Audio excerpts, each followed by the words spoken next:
La rentrée syndicale du groupe de réflexion et action des leaders et syndicats sous de l'éducation nationale et du supérieur GRALSENS a été en ligne de mire au QG numéro 2 des Ayons, au 6e arrondissement de la commune de Libreville, en présence des représentants des syndicats amis et membres du GRALSENS devant la presse le 6 janvier 2024 sous le thème « Syndicalistes vrais au service de l'intérêt général ».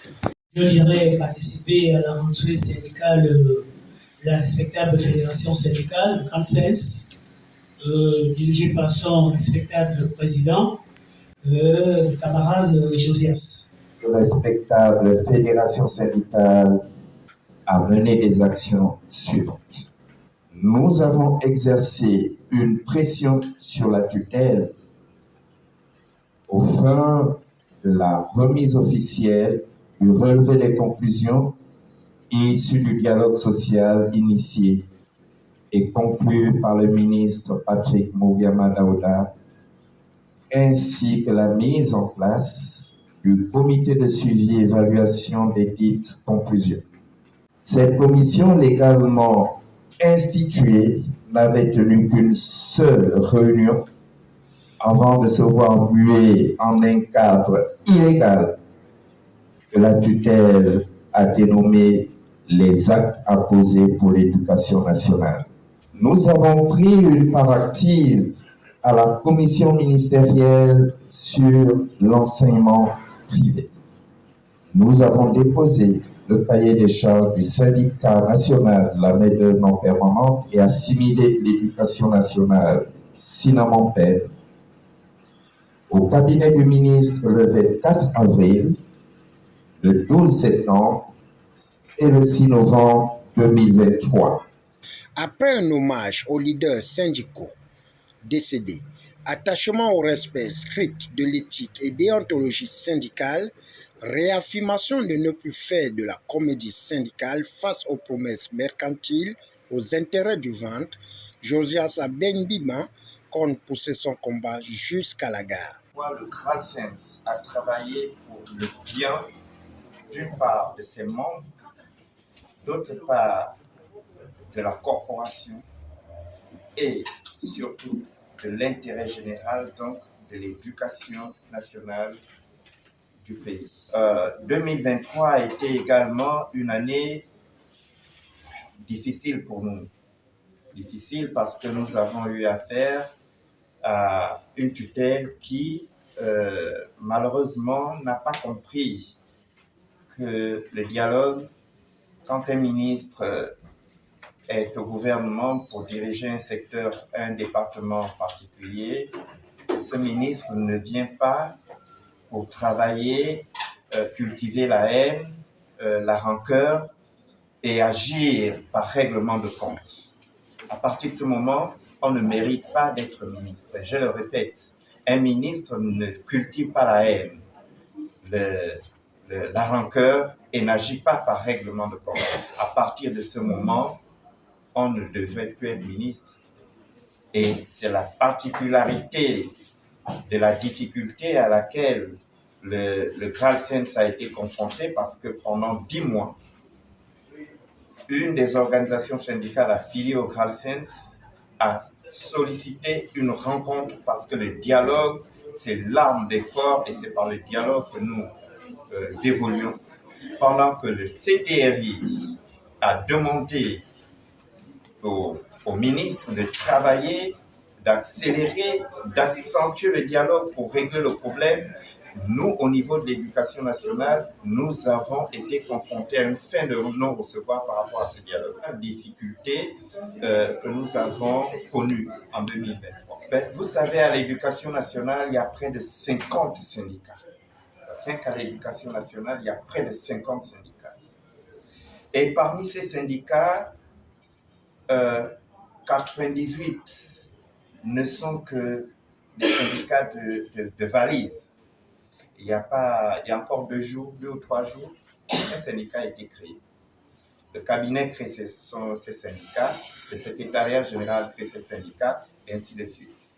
Donc, lorsque vous avez une organisation comme le GRALSENS, qui est qui repose sur ses membres, qui a des membres, qui a des bureaux provinciaux, des bureaux départementaux, qui a un siège, qui travaille selon les principes, les principes de base du syndicalisme. Mais les autres, qui n'ont aucune formation syndicale, qui ne font du syndicalisme que pour leur ventre, mais c'est normal qu'ils puissent attaquer le leader du Graal Sens que je suis et qu'ils ne puissent pas apporter à nos revendications ou à nos prises de position leur soutien. Nous les comprenons, nous ne leur en voulons pas parce que nous savons qui ils sont et pourquoi ils sont ainsi. Ce qui importe pour nous, et nous en sommes fiers, c'est le respect de ça. Ça ne ressort pas là, mais je pense que c'est quelque part dans, voilà, c'est là. L'entête dit dignité, intégrité, honneur. Perspective 2024. Nous avons, grâce au soutien de la société civile, du prophète Béni Gwambina, ça c'est des soutiens, quelques soutiens visibles que je peux citer. Il y a d'autres soutiens visibles que je ne citerai pas et d'autres soutiens invisibles qui sont derrière nous. Nous allons mener la lutte pour extraire totalement les contenus ayant trait à la promotion de l'homosexualité dans nos programmes scolaires. Malgré le fait que les uns et les autres essaient de le nier, nous le répétons. Ces contenus existent, ça c'est un. De deux, nous allons nous battre pour que le CTRI puisse auditer les différents services de l'éducation nationale. Face au puzzle et refus de porter les bretelles d'une véritable lutte syndicale, la pierre angulaire du GRACES reste zen et serein grâce au soutien indéfectible lors des témoignages. Le premier point, c'est que oui, camarade Joseph, vous l'avez dit, continuons à demeurer les gardiens du temple dans un contexte où l'éthique syndicale se meurt. Où sont passés les grands leaders syndicaux des temps passés? Est-ce qu'aujourd'hui, on va résumer l'action syndicale à des opportunistes qui cherchent des postes et de l'argent? Revenons aux grandes luttes syndicales qui ont fait avancer la société, qui ont fait avancer les choses dans ce pays. Et ce sont ces gardiens du temple que nous voulons demeurer.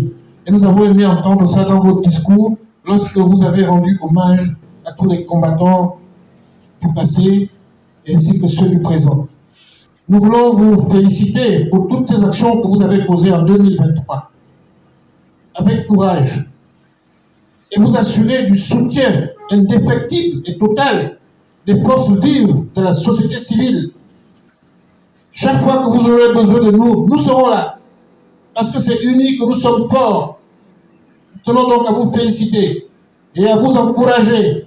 Parce que nous avons aussi entendu dans votre discours que vous avez à plusieurs fois été inquiété parce que vous disiez la vérité sur des sujets sensibles.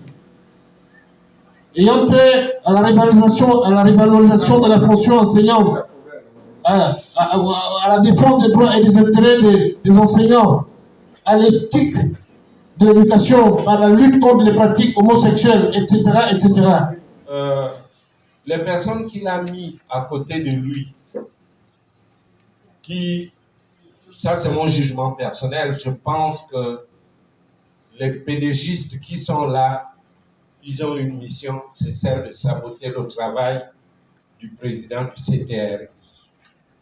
Jusqu'à preuve du contraire, on le verra, mais nous ne comprenons pas que dans une nation, l'éducation ne soit pas une priorité pour le ministre de l'Éducation nationale et pour les membres du gouvernement. Parce que si on veut parler de l'excellence, par exemple, juste un sujet, si on veut parler de l'excellence pour donner des bourses, pour permettre à ces enfants qui sont excellents de pouvoir évoluer. Mais si l'éducation nationale n'est pas holistique, alors ça va se passer comment? Celui qui se trouve au fin fond de Méba, là-bas, dans une école où le toit a sauté et il y a des bœufs qui viennent boire de l'eau dans la rivière où les enfants vont boire de l'eau. Comment voulez-vous que ces enfants puissent être des excellents demain pour avoir 12 de moyenne et obtenir leur bourse? Il convient de noter que le climat social doit être apaisé à travers une convergence des forces et idées pour un véritable développement du secteur éducatif. Au finish, c'est dans une ambiance festive et bon enfant, encouragement et projection de 2024 que cette rentrée syndicale a fait tomber son rideau. Josias, et à tous les camarades ici présents, bonne et heureuse année 2024. Santé de fer, beaucoup d'argent. Pour les hommes, pas beaucoup de femmes.